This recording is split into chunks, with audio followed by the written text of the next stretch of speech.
गांव के किनारे एक छोटा सा कच्चा घर था जहां रहता था राजू, एक गरीब लेकिन मेहनती आदमी। वह रोज सुबह अपना पुराना थैला उठाकर गलियों में सब्जी बेचने निकल जाता। दिन भर धूप में पसीना बहाता ताकि शाम को अपनी पत्नी अंजना के लिए 2 वक्त की रोटी ला सके। अंजना दिखने में सुंदर थी, लेकिन उसके दिल में संतोष कम और ख्वाहिशें ज्यादा थीं।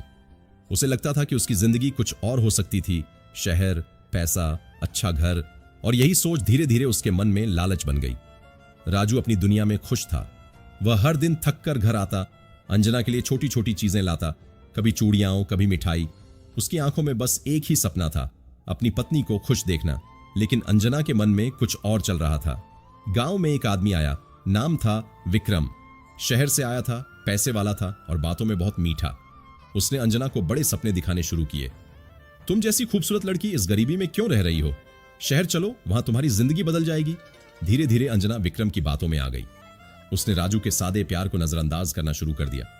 अब उसे राजू का पसीना नहीं, विक्रम के वादे अच्छे लगने लगे। एक दिन राजू रोज की तरह शाम को घर लौटा। हाथ में था अंजना के लिए उसकी पसंद की मिठाई। लेकिन जैसे ही उसने दरवाजा खोला, घर खाली था। बिस्तर पर एक कागज पड़ा था। मैं जा रही हूं मेरे सपनों की दुनिया में। तुम अच्छे हो राजू, लेकिन मैं इस जिंदगी से खुश नहीं हूं। राजू के हाथ से मिठाई गिर गई और आंखों से आंसू। उस रात उसने कुछ नहीं खाया। बस एक ही सवाल उसके मन में घूमता रहा, क्या मेरा प्यार इतना कमजोर था या उसके सपने इतने बड़े? दिन बीतते गए। राजू ने खुद को संभाला। दर्द था, लेकिन उसने हार नहीं मानी। अब वह पहले से ज्यादा मेहनत करने लगा। उसने अपने काम को बढ़ाया, नई जगहों पर सब्जी बेचने लगा। उधर अंजना शहर पहुंचकर उसे जल्दी ही सच्चाई समझ आ गई। विक्रम के वादे झूठे थे। उसने अंजना का इस्तेमाल किया और फिर उसे अकेला छोड़ दिया। अब ना पैसा था, ना सहारा। वह वापस गांव लौटी। राजू के घर के सामने खड़ी थी, टूटी हुई, पछतावे से भरी। दरवाजा खटखटाया। राजू बाहर आया।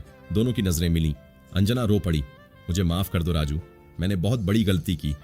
कुछ पल की खामोशी के बाद राजू ने धीरे से कहा, गलती तो इंसान करता है, लेकिन भरोसा एक बार टूट जाए तो फिर पहले जैसा नहीं बनता। उसने दरवाजा बंद कर दिया। अंजना वहीं खड़ी रह गई। समझ चुकी थी कि उसने सिर्फ घर नहीं छोड़ा था, उसने अपना सच्चा प्यार खो दिया था। कभी कभी हम चमक के पीछे भागते भागते उस सच्चाई को खो देते हैं जो हमारी जिंदगी की असली दौलत होती है, भरोसा और सच्चा प्यार।